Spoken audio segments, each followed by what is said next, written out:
પાટણની પાર્ટીએ મને આપ્યું છે એટલું કોઈને નથી આપ્યું.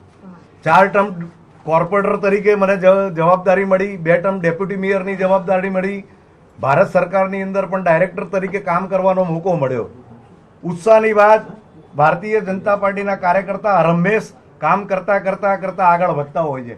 મારા જેવા નાના કાર્યકર્તાઓને દિલ્હીનું પાર્લામેન્ટરી બોર્ડ ધ્યાનમાં રાખીને એક લોકસભાની મોટી જવાબદારી જ્યારે મને મળી છે તો સ્વાભાવિક રીતે મારા કારણે કર્ણાવતી મહાનગર નહીં, આખા ગુજરાતના નાના કાર્યકર્તાઓમાં ઉત્સાહ વધ્યો છે.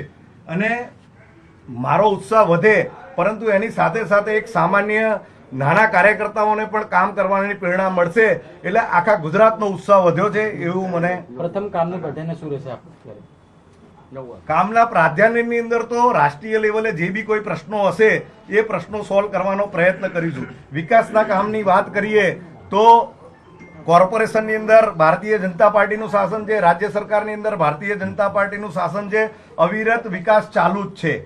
જ્યાં જ્યાં રાષ્ટ્રીય લેવલે જે બી તો જે રીતે આપ સાંભળી રહ્યા છો, ઉમેદવારોના નામ જાહેર થયા બાદ પ્રતિક્રિયાઓ પણ સામે આવી રહી છે. તો ગુજરાતમાંથી 15 નામ જાહેર કરવામાં સાથે વાત આવ્યા છે. કરીશું. દિનેશભાઈ, ફરી એક વખત પાર્ટીએ સૌથી મોટી જવાબદારી આપના સિરે મૂકી છે, શું કહેશો? સૌ પ્રથમ તો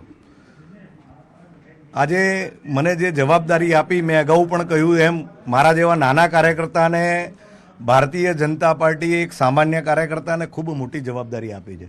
ભારતીય જનતા પાર્ટીમાં જવાબદારી એ વ્યવસ્થાનો ભાગ હોય છે. મારી અગાઉ ડૉક્ટર કિરીટભાઈ સોલંકી સાહેબ હતા, આજે મને જવાબદારી આપી છે અનામત સીટ હોવાના કારણે. પરંતુ હું એટલો વિશ્વાસ અપાવું છું કે આજે ગુજરાતના સામાન્ય કાર્યકર્તાઓમાં એક ઉત્સાહનું વાતાવરણ છે. કામની બાબતની વાત કરીએ તો ગુજરાતની અંદર ભારતીય જનતા પાર્ટીનું શાસન છે, કોર્પોરેશનની અંદર ભારતીય જનતા પાર્ટીનું શાસન છે. 2014થી આદરણીય દેશના વડાપ્રધાન નરેન્દ્રભાઈ મોદી સાહેબ વિકાસના ખૂબ કામ કરે છે. આજે સાથે મળીને કામો તો થવાના છે, પણ રાષ્ટ્રીય ફલક ઉપર જે બી કાર્યો હશે એ સાથે મળીને અમે સોલ્વ કરવાનો પ્રયત્ન કરીશું. સૌ પ્રથમ ખાસ કરીને વાત કરવામાં આવે તો આ વખતે જે ટાર્ગેટ છે 400+, તેના માટે કઈ રીતે વિસ્તારમાં કામગીરી કરશો? પ્રચાર પ્રસારનો માધ્યમ કયો રહેશે અને પ્રાધાન્ય કયા કાર્યને આપશો? ભારતીય જનતા પાર્ટીનો કાર્યકર્તા 24 કલાક કામ કરતો કાર્યકર્તા છે. ઉમેદવાર એ વ્યવસ્થાનો ભાગ છે. ઉમેદવાર આજે નક્કી થાય છે. ભારતીય જનતા પાર્ટીનું કાર્યાલય 2 મહિના પહેલા ખુલી ગયું હતું. ભારતીય જનતા પાર્ટીની ટોટલ વ્યવસ્થા 2 મહિના પહેલા થઈ ગઈ હતી.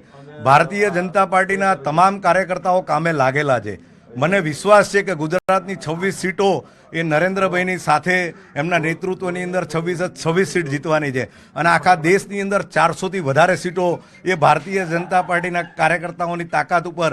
અને નરેન્દ્રભાઈ જ્યારે આજે 24 કલાકની અંદરથી 20 કલાક મહેનત કરીને આ પાર્ટીને પરમ વૈભવ સુધી લઈ જવા માટે પ્રયત્ન કરે છે, તો એની અંદર ભારતીય જનતા પાર્ટીનો કાર્યકર્તા પણ ખભે ખભા મિલાવીને મહેનત કરીને 400થી વધારે સીટો લાવશે એવો મને વિશ્વાસ છે.